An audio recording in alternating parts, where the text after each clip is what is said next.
একটা NID card দিয়ে সহজেই রিডট পে ভিসা কার্ড পাওয়া যায়। আর এই সহজলভ্যর কারণে রিডট পে কার্ডটি খুবই জনপ্রিয় হয়ে গেছে। কারণ এই কার্ড দিয়ে খুব সহজেই blue verify, YouTube premium, Facebook boosting নেওয়া যায়। কিন্তু এই কার্ডটি নেওয়ার পরই অনেকের কিন্তু সমস্যা হচ্ছে।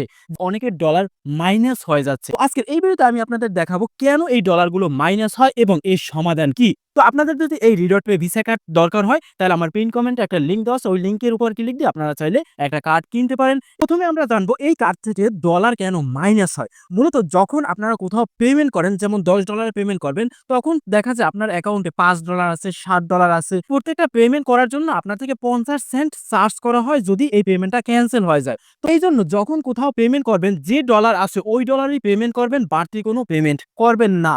এছাড়াও দেখা যায় আপনার ইউটিউব প্রিমিয়াম অথবা ব্লু ভেরিফাই নেওয়ার জন্য ফেসবুকে, ইউটিউবে পেমেন্ট করে থাকেন।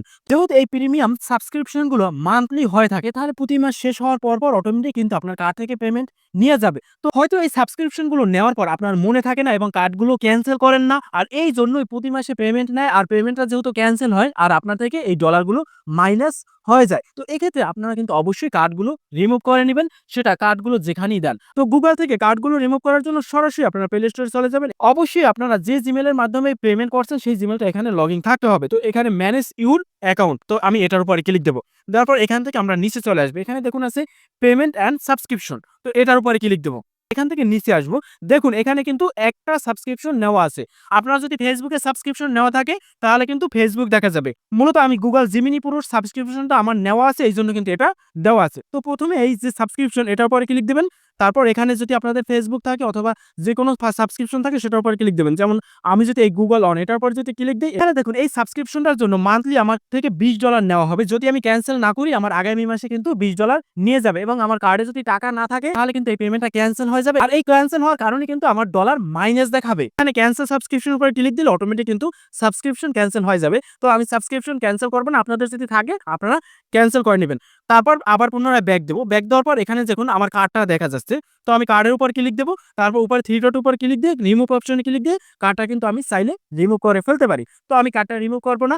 আপনাদের যদি ডলার না থাকে কার্ডে এবং কার্ডে যদি ব্যবহার না করেন তাহলে অবশ্যই কিন্তু এভাবে আপনারা রিমুভ করে রাখবেন, না হলে কিন্তু কার্ডে ডলার মাইনাস হবে। তো এখন মূলত আমি গুগল থেকে দেখাইলাম। এখন আপনারা ফেসবুকে বুস্টিং করেন, অবশ্যই বুস্টিং এর ক্ষেত্রেও আপনাদের কার্ডটা রিমুভ করতে হবে। তো ফেসবুক থেকে কিভাবে আপনারা কার্ড রিমুভ করবেন, সেক্ষেত্রে আমি ব্যাক দেবো। ব্যাক দিয়ে আবার পুনরায় আমি ফেসবুকে চলে যাব। এখানে থ্রি ডটের উপরে ক্লিক দিয়ে আমি সরাসরি নিচ থেকে সেটিং অ্যান্ড প্রাইভেসি এটার উপরে ক্লিক দেবো। তারপর এখান থেকে আমি একটু নিচে চলে আসবো। এখানে দেখুন লেখা আছে অ্যাডস পেমেন্ট, তো এটার উপরে ক্লিক দেবো। দেওয়ার সাথে সাথে এখানে কিন্তু পেমেন্ট হিস্ট্রিগুলো দেখা যাবে এবং এখানে যদি আপনার কার্ড অ্যাড করা থাকে তাহলে কিন্তু আপনারা কার্ডগুলো দেখতে পারবেন। যেমন আমি গেট স্টার্টেড এখানে যদি ক্লিক দিই, এখানে কিন্তু চাইলে আমি কার্ড অ্যাড করতে পারি। তো দেখুন এখানে যদি আপনাদের কার্ড অ্যাড থাকে অবশ্যই এখান থেকে আপনারা কার্ডগুলো রিমুভ করবেন, না হলে কিন্তু আপনাদের ব্যর্থ পেমেন্টের কারণে এইভাবে কিন্তু কার্ডের ডলার মাইনাস যাবে। তো এভাবে কিন্তু আপনারা সমাধান করে নিতে পারেন। আর অলরেডি যাদের কার্ডের ডলার মাইনাস হয়ে আছে তাদের অবশ্যই ওই ডলার ডিপোজিট করতে হবে এবং মাইনাসটা যাওয়ার পর আপনারা কার্ডগুলো ব্যবহার করতে পারবেন। যদি আপনাদের ডলারটা বেশি থাকে $10 উপরে, আমি মনে করি তাহলে নতুন একটা কার্ড খোলা উচিত হবে আপনার জন্য। তো এভাবে আগেই সতর্ক থেকে আপনারা কার্ডগুলো রিমুভ করে রাখতে পারেন, তাহলে কিন্তু মাইনাস ডলার উঠবে না।